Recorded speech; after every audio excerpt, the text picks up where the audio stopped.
ગુજરાતના મુખ્યમંત્રી ભૂપેન્દ્ર પટેલ આજે બનાસકાંઠાની મુલાકાતે હતા. દરમિયાન તેમણે બનાસકાંઠા જિલ્લાના વિવિધ વિકાસલક્ષી કામોના લોકાર્પણ અને ખાતમુહૂર્ત સમારોહમાં હાજરી આપી હતી.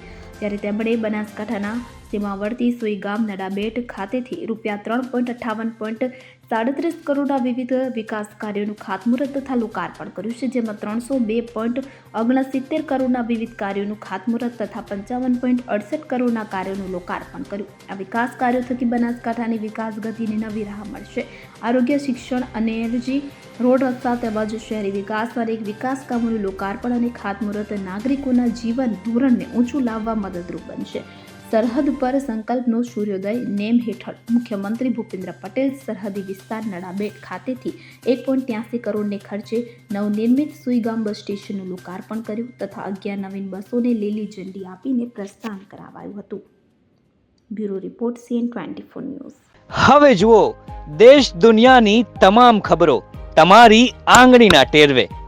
ઉઠાવો મોબાઈલ અને Google Play Store પરથી ડાઉનલોડ કરો અમારી CN24 ન્યૂઝ મોબાઈલ એપ.